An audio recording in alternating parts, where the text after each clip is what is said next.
Today we are going to discuss attachments on tibia. First of all, upper end of tibia. Upper end of tibia has medially medial condyle, laterally lateral condyle, intercondylar area and tibial tuberosity. First of all, attachments on medial condyle of tibia.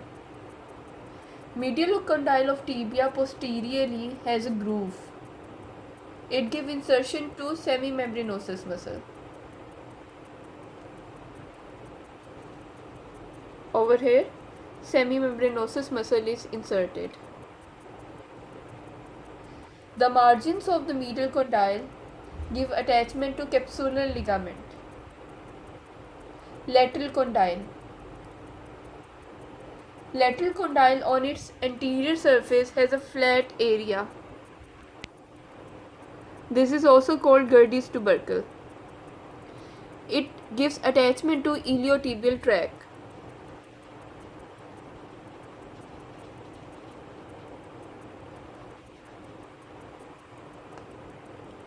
Posterior to the lateral condyle, circular facet is present. This is called fibular facet.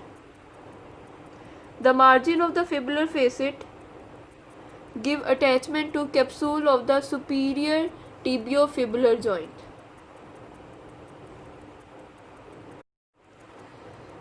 Superiorly, medial condyle and lateral condyle contains C-shaped meniscus on its peripheral part. Some part of these meniscus also extends into the intercondylar area. As we can see, this is medial meniscus. So we can say some part of medial meniscus is also extending into the intercondylar area. This is lateral meniscus. So some part of lateral meniscus can also be seen in the intercondylar area. These meniscus separates the medial condyle of tibia from the medial condyle of femur, lateral condyle of tibia from the lateral condyle of femur. Attachments on intercondylar area. For attachments on the intercondylar area, we will move from before backward. This is medial condyle, this is lateral condyle. As I have mentioned before that some part of the medial meniscus and lateral meniscus are present on the intercondylar area. First of all, anteriorly, in front of the medial articular surface, anterior horn of medial meniscus is present. Behind the anterior horn of medial meniscus, over here, anterior cruciate ligament is present. Anterior cruciate ligament is the ligament of knee joint. Behind the anterior cruciate ligament, anterior horn of lateral meniscus is present. This is lateral meniscus on the lateral condyle of tibia. So this is anterior horn of lateral meniscus. Behind the anterior horn of lateral meniscus, posterior horn of lateral meniscus is present. This is anterior horn, this is posterior horn of lateral meniscus.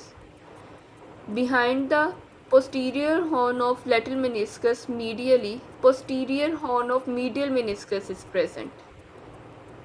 And this smooth area give attachment to posterior cruciate ligament, which is also a ligament of knee joint. So we can say from before backward, first of all, there is anterior horn of medial meniscus, anterior cruciate ligament, anterior horn of lateral meniscus, posterior horn of lateral meniscus, posterior horn of medial meniscus, and this smooth area give attachment to posterior cruciate ligament. So this is the sequence when we move from before backward. Attachments on tibial tuberosity. Upper part of the tibial tuberosity give attachment to ligamentum patella, and the lower part of the tibial tuberosity has subcutaneous infrapatellar bursa. Shaft of tibia. Shaft of tibia has three surfaces, three borders. Laterally, it has lateral surface. Medially it has medial surface and posteriorly it has posterior surface.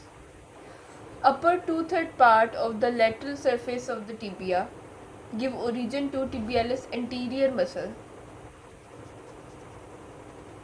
So upper 2/3 part of the lateral surface of the tibia give origin to tibialis anterior muscle. Upper part medial surface of the tibia give insertion to 3 muscles from before backward. These 3 muscles are sartorius, gracilis, semitendinosus. You have to memorize their sequence: sartorius, gracilis, semitendinosus. These 3 muscles, they are also called gyro muscles. So upper part of the medial surface of the tibia give insertion to 3 muscles: sartorius, gracilis, semitendinosus from before backward. Posterior surface of the tibia contains soleal line. This soleal line give origin to soleus muscle. As we know that area above the soleal line is triangular in shape, so this triangular area give insertion to popliteus muscle.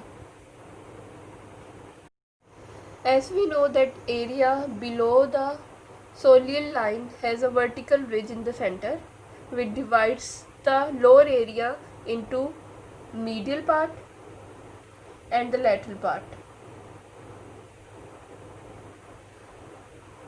So medial area give origin to flexor digitorum longus muscle and the lateral area give origin to tibialis posterior muscle. Again, the area below the soleal line is divided by a vertical ridge into medial area and lateral area. Medial area give origin to flexor digitorum longus muscle and the lateral area give origin to tibialis posterior muscle. Anterior border of the tibia give attachment to deep fascia of leg, and the lower part of the anterior border of the tibia give attachment to superior extensor retinaculum. Fibular notch is a notch which is present on the lateral side of the lower end of the tibia over here. So upper part of the fibular notch give attachment to introitious tibiofibular ligament. Margins of the inferior articular surface with the talus bone give attachment to capsular ligament, and the lower border of the medial malleolus, it give attachment to deltoid ligament. As we know that medial malleolus is a prominence, subcutaneous prominence, which is present medially at the lower end of the tibia. So the lower border of the medial malleolus give attachment to deltoid ligament.